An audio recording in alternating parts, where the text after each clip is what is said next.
ఎందుకంటే education develop చేయాలి, పేద విద్యార్థులు ఆదుకోవాలనే దృక్పథం ఉన్న వ్యక్తులు ఈ ఎడ్యుకేషన్ ఇన్స్టిట్యూషన్లో ఉన్నప్పుడు మాత్రమే అది జరుగుతుంది తప్ప మనీ మైండ్ ఉన్నప్పుడు మాత్రం విద్యార్థులకి అంతగా మెరుటునే రాణించే అవకాశం ఉంటుందనే నా అభిప్రాయం.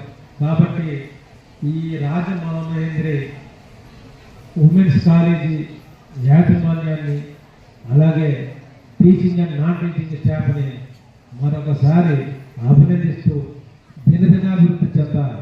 ఈ రోజున ప్రిన్సిపల్ మీటింగ్ గారు ఇందాక రిపోర్ట్లు చెప్పారు, 1000 మంది స్టాఫ్ ఉన్నారన్నారు. అది 1000, 1500, 2000 వెళ్ళాలి, ఖచ్చితంగా వెళ్తారు. కాబట్టి మంచి గ్రూపులు పెట్టుకోవాలి. కాంబినేషన్లో నాకు తెలిసిన బట్టి మాత్రం ఇక్కడ ఈ కాలేజీలో మంచి గ్రూపులు కాంబినేషన్లోనే ఉన్నాయి, మంచి సబ్జెక్ట్ కాంబినేషన్లో ఉన్నాయి. కానీ స్టాటిస్టిక్స్ పెట్టలేదేమో అని అనుకుంటున్నాను.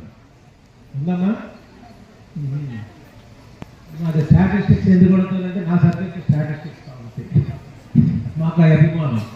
కాబట్టి ఈ కాలేజీలో చదువుతున్న మీరందరూ కూడా మేము ఫలానా కాలేజీ రాజమహేంద్రి ఉమెన్స్ కాలేజీలో చదివి ఈ పొజిషన్లో ఉన్నాము అని మీరు చెప్పుకునేలాగా ఎదగాలని మిమ్మల్ని కోరుకుంటూ వచ్చాను.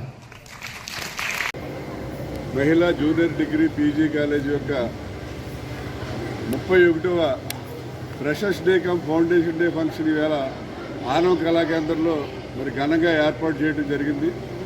ఈ కార్యక్రమానికి ముఖ్య అతిథులుగా మాజీ ఎమ్మెల్సీ ఆదిరెడ్డి అప్పారావు గారు, అలాగే intermediate board regional joint director Sharada madam గారు రావడం జరిగింది. మరి ఈ కార్యక్రమం ఇక్కడ ఎంతో ఘనంగా ఏర్పాటు చేయడం జరిగింది.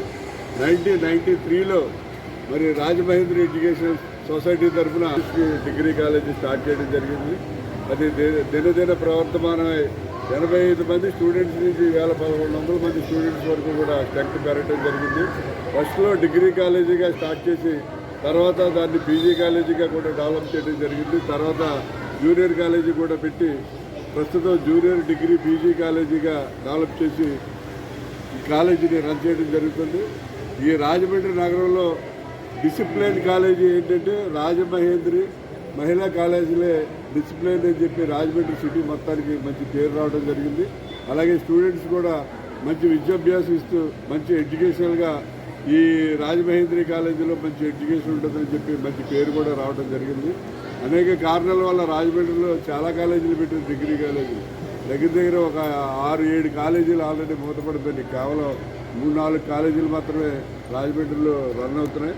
ఎందుకంటే డిగ్రీ విద్యలో గత ప్రభుత్వం కొన్ని నిర్ణయాల వల్ల కొంచెం డిగ్రీ విద్య అనేది కొంచెం రాష్ట్రంలో ఇబ్బంది పాళ్ళు అవటం జరిగింది. ఎందుకంటే ఇంజనీరింగ్కి కూడా ఫుల్ ఫీ రియంబర్స్మెంట్, డిగ్రీకి ఫుల్ ఫీ రియంబర్స్మెంట్ అంటే అందరూ కూడా డిగ్రీ వైపే మొగ్గు చూపారు తప్ప ఈ ఇంజనీరింగ్ వైపు మొగ్గు చూపుతున్నారు తప్ప డిగ్రీ వైపు మొగ్గు చూపట్లేదు. రాష్ట్రంలో 426,26,000 డిగ్రీ సీట్లుంటే కేవలం 1,67,000 మాత్రమే డిగ్రీ సీట్లు ఫిల్ అయింది.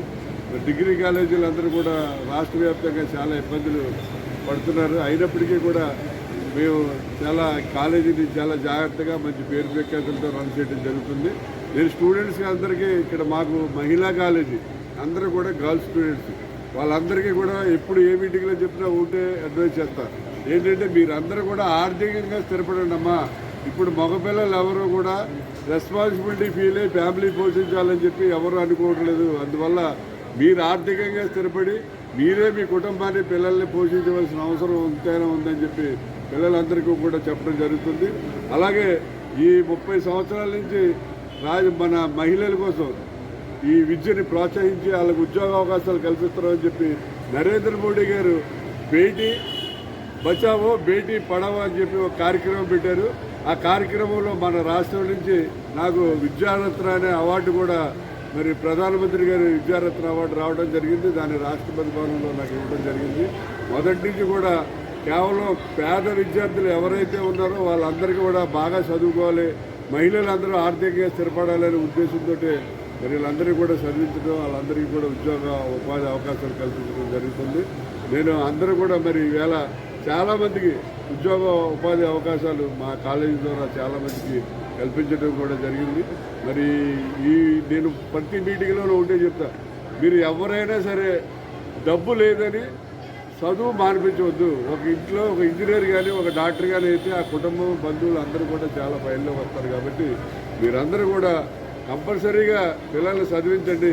ఒకవేళ మీకు ఆర్థిక ఇబ్బందులు ఉన్నాయి, చదివించలేవని అంటే మీరు మీ పిల్లల్ని నా దగ్గర తీసుకొస్తే వాళ్ళు ఎలా చదవాలి ఏంటనే దాని మీద గైడెన్స్ ఇచ్చి వాళ్ళకి కావాల్సిన సహాయ సహకారాలు అందిస్తాను.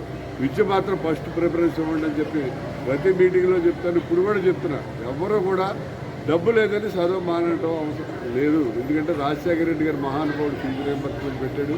ఆ ఫీజు రియంబర్స్మెంట్ ద్వారా అనేక మంది ఈవేళ విద్యార్థులు డాక్టర్లు ఇంజనీర్లు అయ్యారు. కాబట్టి ఈ డబ్బు లేదని చదువు మానిపించే ప్రస్తుతం ఉండకూడదనేదే నా కోరిక. ఆ రకంగా విద్యార్థులు కానీ ఎవరికైనా సరే ఏ రకమైన సహాయం కావాల్సినా సరే మేము ముందుంటామని చెప్పి సందర్భంగా తెలియజేస్తాం.